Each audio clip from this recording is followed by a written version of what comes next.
Kaum muslimin, kaum muslimat, a'azani Allah wa iyyakum. Ketahuilah, manusia tatkala ia menggunakan pakaian yang ia miliki adalah hiasan bagi dirinya, sekaligus menutup aurat pada dirinya.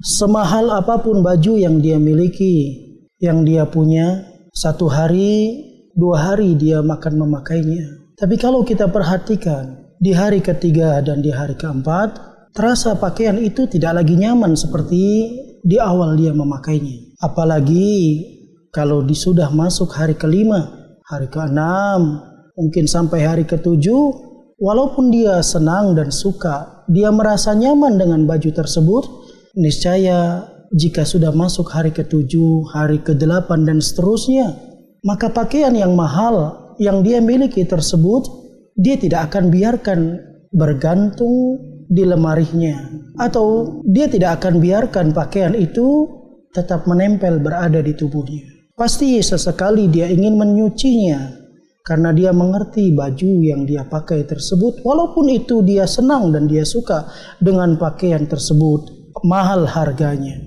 Akan tetapi kotoran, debu, dan berbagai noda yang menempel pada pakaian itu membuatnya tidak lagi nyaman.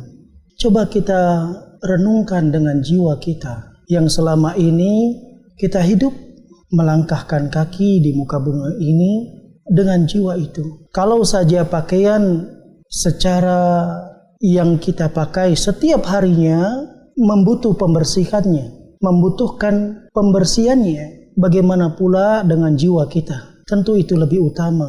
Jiwa kita berapa banyak polusi dosa, polusi kemaksiatan dan pembangkangan kita kepada Allah Azza wa Jalla. Bukankah setiap hari langkah kaki yang kita langkahkan, tangan yang kita ayunkan, pikiran yang kita fikirkan, terkadang tanpa kita sadari bahwa itu adalah perbuatan dosa yang mana kita hanyut pada dosa tersebut.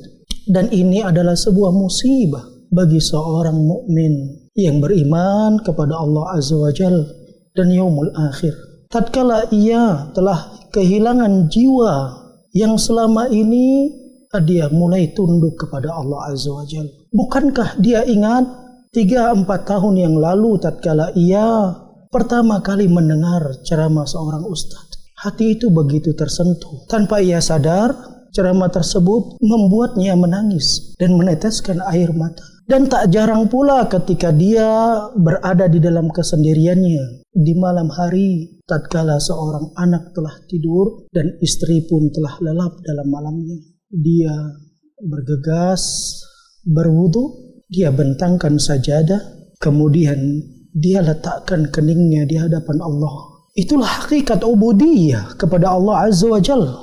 Kelembutan hati, mana air mata orang-orang soleh yang selama ini dia mengerti bahwa itu adalah kebenaran, namun jiwa itu telah hilang. Coba kita perhatikan bagaimana Abu Hurairah radhiyallahu anhu tatkala dia merasa hatinya sudah terpapar dengan polusi dosa. Abu Hurairah radhiyallahu anhu keluar, dia cari anak-anak kecil dan anak-anak yatim, dia hadiahkan beberapa uang dari kantongnya, kemudian dia cium kening anak tersebut sambil berkata, "Wahai anakku, doakanlah pamanmu yang penuh dengan dosa ini." Allahu Akbar. Abu Hurairah adalah manusia dari sahabat Rasul sallallahu alaihi wasallam yang membawa setengah agama ini. Demikian dia memahami begitu pentingnya jiwa dan hati tatkala telah jauh daripada kebenaran, maka dia bersegera untuk kembali di jalan Allah Azza wa Jalla. Sehingga tatkala turun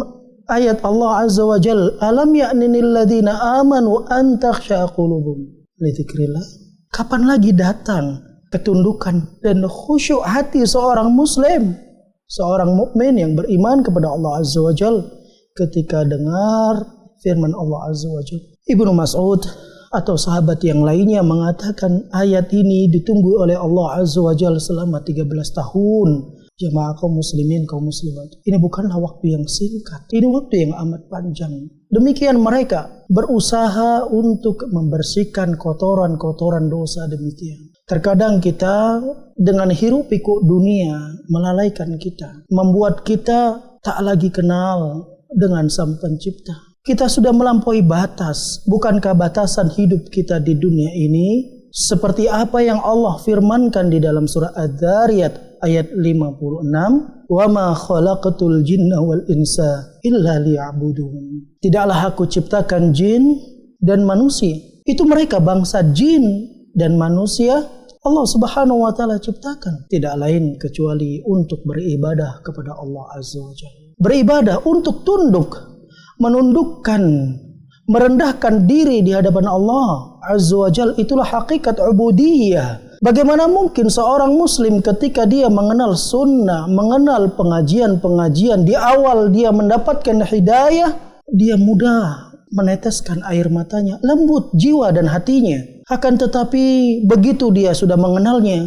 mana air mata orang-orang soleh, ciri khas kaum salaf yang terdahulu, mereka senantiasa meneteskan air mata mereka tidak lain karena takut kepada Allah Azza wa Jalla. Sab'atun yudhilluhumullah fi dhillihi yawma la dhilla illa dhilluh. Ada 7 golongan manusia yang mendapatkan naungan di hari tidak ada naungan kecuali naungan Allah Azza wa Jalla. Manusia akan membutuhkan naungan tersebut di hari. Di antaranya baginda yang mulia Nabi kita sallallahu alaihi wasallam menyebutkan seseorang yang dia menyendiri, kemudian dia renungkan jiwanya, renungkan dirinya tanpa ia sadar, kemudian dia teteskan air matanya karena dia takut kepada Allah Azza wa Jalla.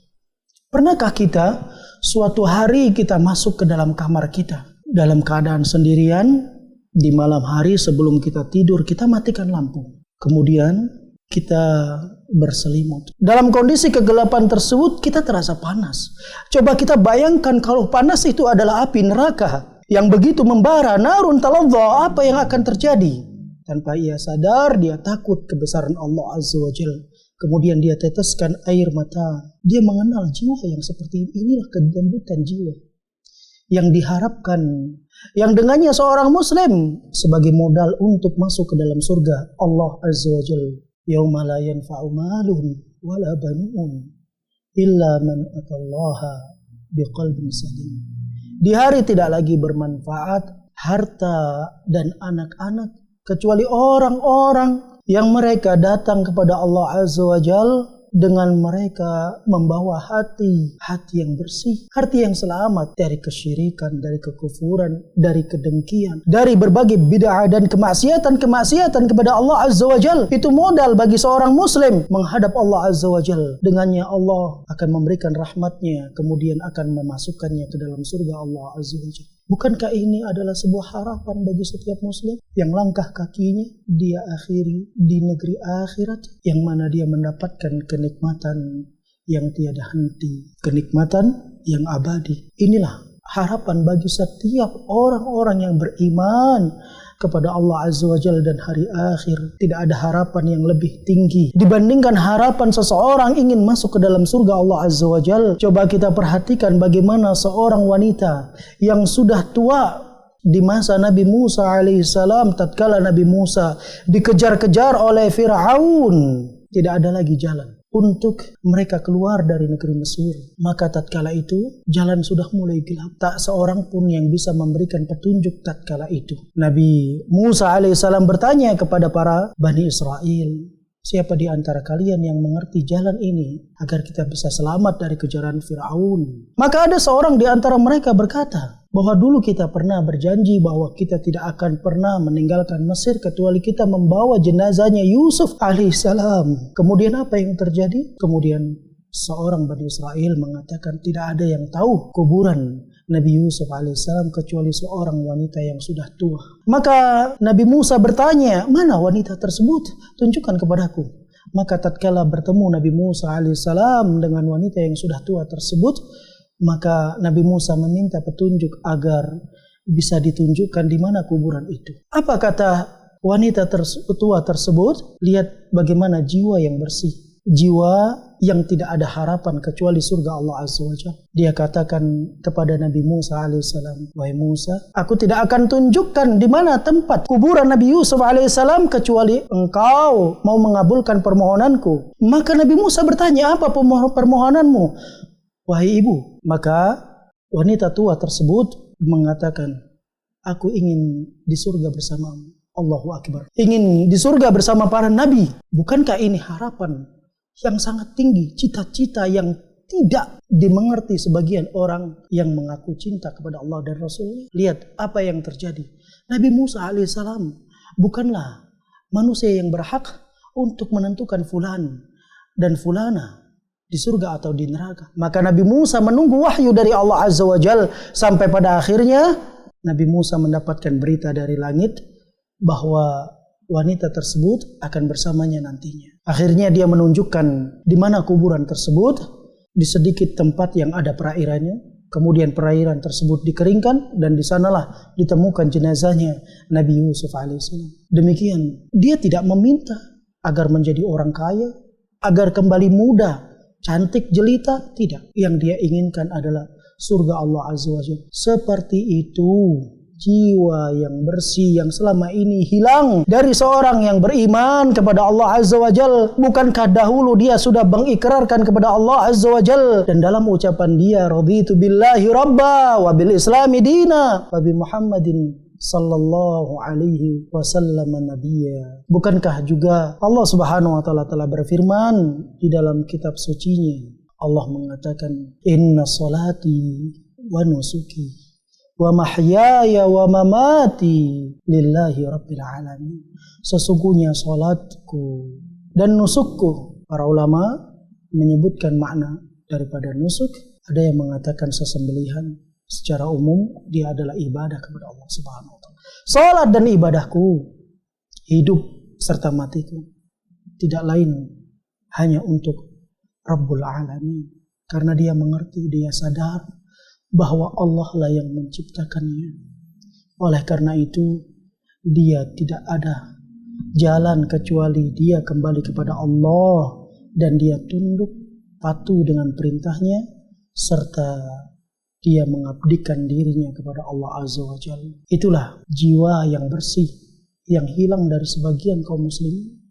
Tetesan air mata sudah mulai berat dan sulit yang selama ini, padahal dahulu tatkala awal dia mengenal pengajian, air mata itu tak terbendung.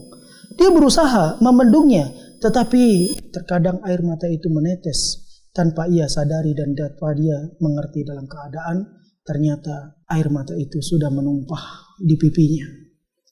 Begitu pula hatinya yang dahulu lembut, kemana hati itu? Apakah kita belajar agama ini untuk mengeraskan hati? Wallahi tidak. Kita belajar agama untuk melembutkan hati kita yang keras, agar kita bisa mengabdikan diri kepada Allah Azza wa Jal, menghinakan dan merendahkan diri kita kepada Allah Azza wa Jal. Alangkah nikmatnya menjadi budak Allah Azza wa Jal. Bukankah kita budak Allah? Seorang budak harus mengabdi kepada Tuhannya. Tidak ada pengabdian yang paling pantas untuk kita berikan kecuali kepada Rabbul Alamin. Karena dialah yang menciptakan kita. Dia yang mengadakan kita di muka bumi ini. Wa ma khalaqatul jinna wal insa illa liya'budun. Kaum muslimin, kaum muslimat, yang semoga Allah merahmati kita semua. Mungkin ini yang kita sampaikan. Semoga Allah Subhanahu wa taala mengembalikan hati kita yang hilang, jiwa kita yang sudah jauh dari diri kita, agar kita kembali di jalan Allah Azza wa Jalla. Billahi taufiq. Assalamualaikum warahmatullahi wabarakatuh.